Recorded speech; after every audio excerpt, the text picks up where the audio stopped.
আমার বাসস্থানে এসে শপথ পড়ানোর প্রস্তাব দিলেও লাভ নাই, বলছেন ইশরাক। এমন কথা বলবা না যে কথার দায়িত্ব নিতে পারবা না, হাসনাতকে দুদু। জানাবো আওয়ামী লীগের কার্যক্রম নিষিদ্ধে ভারতের এত উদ্বেগ কেন, এবং সর্বশেষ জানাবো ভারতীয় গণমাধ্যমে গ্রেটার বাংলাদেশ ম্যাপ নিয়ে ভুয়া সংবাদ প্রচার। শুনছিলেন সংবাদ শিরোনাম, এবারে বিস্তারিত। আমার বাসস্থানে এসে শপথ পড়ানোর প্রস্তাব দিলেও লাভ নাই, বলছেন ইশরাক। আমার বাসস্থানে এসে শপথ পড়ানোর প্রস্তাব দিলেও লাভ নাই বলে ফেসবুকে দেওয়া এক পোস্টে লিখেছেন বিএনপি নেতা ইশরাক হোসেন। ইশরাক তার পোস্টে লিখেছেন, আমার বাসস্থানে এসে শপথ পড়ানোর প্রস্তাব দিলেও লাভ নাই। এরপর পয়েন্ট দুটি তুলে ধরেন। রাজনৈতিক দলের প্রতিনিধিদের অন্তর্বর্তীকালীন সরকার থেকে অবিলম্বে পদত্যাগ করতে হবে। আদালতের মাধ্যমে যে সিদ্ধান্ত আসবে সেটার আইনানুগ বাস্তবায়ন করতে হবে, তা যার পক্ষেই যাক। এদিকে বিএনপি নেতা ইশরাক হোসেনকে ঢাকা দক্ষিণ সিটি কর্পোরেশনের মেয়র হিসেবে শপথ না পড়ানোর নির্দেশনা চেয়ে দায়ের করা রিটের শুনানির শেষ আদেশ বুধবার। এমন কথা বলবা না যে কথার দায়িত্ব নিতে পারবা না। বিএনপির সঙ্গে আওয়ামী লীগের সম্পৃক্ততা নিয়ে হাসনাত আব্দুল্লাহর মন্তব্যের পর এবার এ বিষয়ে মুখ খুললেন বিএনপির ভাইস চেয়ারম্যান শামসুজ্জামান দুদু। জাতীয় নাগরিক পার্টির তরুণ এই নেতার উদ্দেশ্যে দুদু বলেছেন, এমন কোনো কথা বলবা না যে কথার দায়িত্ব নিতে পারবা না।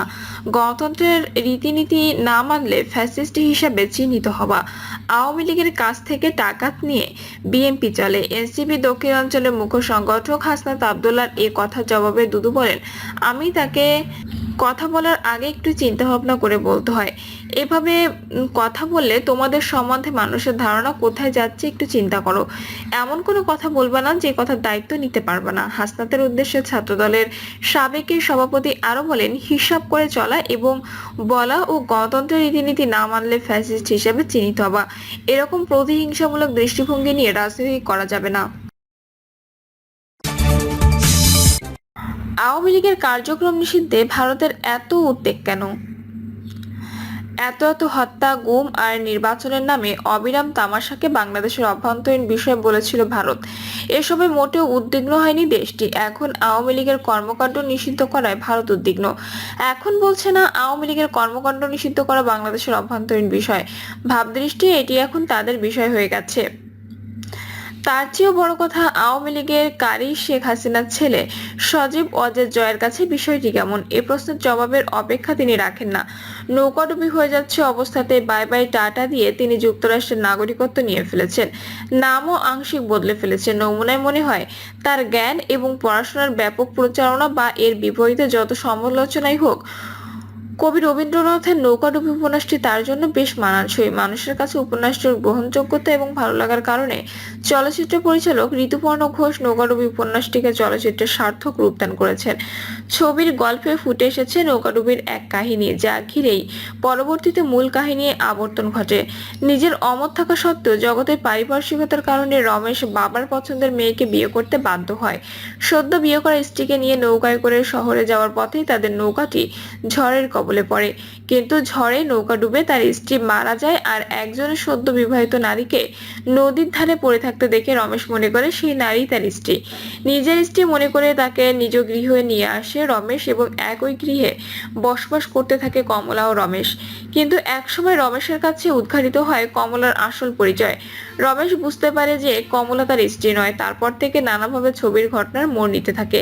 হেমলিনীকে বিয়ের আগে থেকেই ভালোবাসে রমেশ, কিন্তু যাবতীয় এইসব ঘটনার কারণে সেই সম্পর্কেও চিড় ধরে। একদিকে কমলার আসল স্বামীর সন্ধান, অন্যদিকে কমলা, আর সামনে রমেশের ভালোবাসার মানুষ হেমনলিনী। কি হবে সামনের দিনগুলো রমেশের জানা নেই। আর এইরকম অবস্থার ভেতর দিয়ে ছবির গল্প সামনে এগোতে থাকে। হাসিনা পুত্র জয়ের দশা একটু ভিন্ন। মা বোন যে যেখানেই যাক, তিনি মার্কিন যুক্তরাষ্ট্রের নাগরিকত্ব কবজা করতে পেরেছেন, এটাই তার আপাতত প্রাপ্তি। 5ই আগস্টে ছাত্র জনতার অভ্যুত্থানের পতন হয় আওয়ামী লীগ সরকারের। সেদিনই দেশ ছেড়ে ভারতে পালিয়ে যান শেখ হাসিনা। শীর্ষ নেতারাও প্রায় সবাই ভারত সহ বিভিন্ন দেশে পালিয়ে গেছেন, অনেকেই গ্রেপ্তার হয়ে কারাগারে আছেন। এর মধ্য দিয়ে দলটির সাংগঠনিক ভিত্তি পুরোপুরি ভেঙে পড়ে। সারা দেশের নেতাকর্মীরাও দিগ্ভ্রান্ত। এমত অবস্থায় দেশের রাজনীতিতে আওয়ামী লীগের ফিরে আসার ক্ষীণ সম্ভাবনাও শেখ হাসিনার উস্কানিমূলক বক্তব্য এবং ভুল সিদ্ধান্তে শেষ হয়ে যায়। 1975 সালে শেখ মুজিবুর রহমানকে সপরিবারে হত্যা করা হয়। এ সময় শেখ হাসিনা ও শেখ রেহানা দেশের বাইরে থাকায় প্রাণে বেঁচে যান। তবে আওয়ামী লীগ তছনছ হয়ে যায়, দলেও ভাঙন দেখা দেয়। প্রশ্ন উঠেছিল, আদর্শের উত্তরাধিকার নাকি রক্তের উত্তরাধিকার দলের নেতৃত্বে আসবে। এমন বাস্তবতায় 1981 সালের 17 মার্চ দেশে ফিরে আওয়ামী লীগের দায়িত্ব নেন শেখ হাসিনা। দায়িত্ব নিয়ে তিনি সারা দেশের দল পুনর্গঠনের কাজ করেন। পরবর্তীতে 1996 সালে অর্থাৎ 21 বছর পর আওয়ামী লীগকে ক্ষমতায় নিয়ে আসেন। 2001 থেকে 2006 ক্ষমতার বাইরে থাকলেও রাজনীতিতে সক্রিয় ছিলেন নেতাকর্মীরা। এরপর 1/11 পেরিয়ে 2008 সালের নির্বাচনে আবারও ক্ষমতায় আসে আওয়ামী লীগ। 2024 সালের 5ই আগস্ট পর্যন্ত ক্ষমতায় থাকে শেখ হাসিনার নেতৃত্বে। 5ই আগস্টে ছাত্র জনতার অভ্যুত্থানে পতন হয় আওয়ামী লীগ সরকারের। সম্প্রতি আওয়ামী লীগকে সন্ত্রাসী সংগঠন হিসেবে নিষিদ্ধের দাবিতে ঢাকায় আন্দোলন করেছিল জাতীয় নাগরিক পার্টি বা এনসিপি সহ বিভিন্ন দল ও সংগঠন। ছাত্র জনতার দাবি ও আন্দোলনের মুখে দলটির সব কার্যক্রম নিষিদ্ধ করে অন্তর্বর্তী সরকার। সরকারের নিষিদ্ধের প্রজ্ঞাপনে বলা হয়েছে, উপদেষ্টা পরিষদের বৈঠকে আন্তর্জাতিক অপরাধ ট্রাইব্যুনালে বাংলাদেশ আওয়ামী লীগ ও তার নেতাদের বিচার কার্য সম্পন্ন না হওয়া পর্যন্ত দেশের নিরাপত্তা ও সার্বভৌমত্ব রক্ষা, জুলাই আন্দোলনের নেতাকর্মীদের নিরাপত্তা এবং আন্তর্জাতিক অপরাধ ট্রাইব্যুনালের বাদী ও সাক্ষীদের সুরক্ষার জন্য সন্ত্রাস বিরোধী আইনের অধীনে সাইবার স্পেস সহ আওয়ামী লীগ এর যাবতীয় কার্যক্রম নিষিদ্ধ করার সিদ্ধান্ত গ্রহণ করা হয়েছে। একদিকে আওয়ামী লীগ নিষিদ্ধ, আরেকদিকে জয়ের মার্কিন নাগরিকত্ব। বেশ ইন্টারেস্টিং। শেখ হাসিনার পরে যাকে দলের ভবিষ্যৎ কান্ডারি মনে করা হতো, জয় স্থায়ীভাবে দেশের বাইরে বসবাস করলেও সবসময় জয়কে দেশ ও আওয়ামী লীগের রাজনীতির ফ্রন্ট লাইনে রাখার চেষ্টা করেছেন শেখ হাসিনা। প্রধানমন্ত্রী থাকাকালে তাকে নিজের তথ্য ও যোগাযোগ প্রযুক্তি বিষয়ক উপদেষ্টা হিসেবে রেখেছিলেন। দেওয়া হয়েছিল দলের সদস্য পদ। বক্তৃতা বিবৃতিতে সরকার ও দলে জয়ের মারাত্মক মেধা, শিক্ষা তথা অবদানের কথা প্রায়ই জানানোর মাধ্যমে তাকে মূলত দলের ভবিষ্যৎ নেতা হিসেবে পরিচয় করিয়ে দেওয়া হতো। বিগত বছরগুলোতে দল ও সরকারের জয়ের একছত্র প্রভাব ছিল। তিনি প্রতি নির্বাচনের আগে ভবিষ্যৎবাণী দিতেন আওয়ামী শতকরা কত % ভোট পেয়ে সরকার গঠন করবে। পাশাপাশি জয়ের কোটায় ক্যাবিনেটে মন্ত্রী এবং সংসদে এমপি থাকার আলোচনা ছিল দলের ভেতর বাইরে ওপেন সিক্রেট।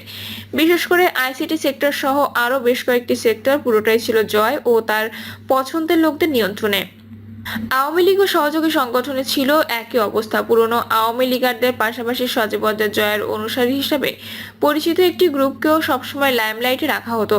এর মধ্য দিয়ে মূলত সব পর্যায়ে আওয়ামী লীগ নেতাকর্মীদের মাঝে এই বার্তায় দেওয়ার চেষ্টা করা হয়েছে যে ভবিষ্যতে জয়ই দলের হাল ধরবেন। অথচ ঠিক যেদিন অন্তর্বর্তীকালীন সরকার আওয়ামী লীগের কর্মকাণ্ড নিষিদ্ধ করলো, সেই দিনই কাকতালীয় নাকি পূর্ব প্রস্তুতি তা জানা যায়নি। ওয়াশিংটন ডিসির ইউএস সিটিজেনশিপ সেন্টারে আয়োজিত এক নাগরিকত্ব শপথ অনুষ্ঠানে অংশগ্রহণ করে যুক্তরাষ্ট্রের নাগরিকত্ব গ্রহণ করেন সজীব ওয়াজেদ জয়। শপথ অনুষ্ঠান শেষে তাকে নাগরিকত্ব সনদপত্র প্রদান করা হয়। এরপরে তিনি যুক্তরাষ্ট্রের পাসপোর্টের জন্য আবেদন করেন। ওই শপথ অনুষ্ঠানে বিশ্বের বিভিন্ন প্রান্ত থেকে আগত 22 ব্যক্তি যুক্তরাষ্ট্রের নাগরিকত্ব লাভ করেন। এদের মধ্যে 3 জন ছিলেন বাংলাদেশি, যাদের একজন জয়। বাংলাদেশের নাম ঘোষণা হওয়ার পর দ্বিতীয় ব্যক্তি হিসেবে তিনি শপথ পাঠ করেন। শপথ অনুষ্ঠানে তিনি একজন আইনজীবীর উপস্থিতিতে অংশ নেন।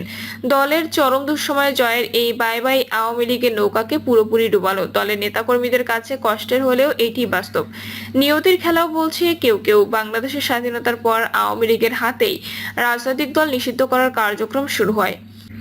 এখন ওই দলই নিষিদ্ধে পড়ল, সেই সঙ্গে নির্বাচন কমিশনের নিবন্ধন স্থগিত। রাজনৈতিক দল নিষিদ্ধ করার মতো 3টি আইন রয়েছে বাংলাদেশে। এর 2টি আওয়ামী লীগ ক্ষমতায় থাকাকালীন পাশ করা হয়েছে।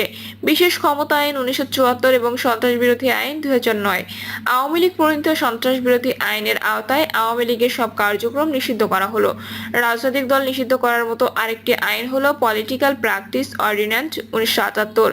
1971 সালে 10 ডিসেম্বর শেখ মুজিবুর রহমান দেশে ফিরে এসে ক্ষমতাসীন হয়ে জামায়াত ইসলামী, মুসলিম লীগের 3টি অংশ, পিডিপি সহ সব ধর্মভিত্তিক রাজনৈতিক দল নিষিদ্ধ করেন।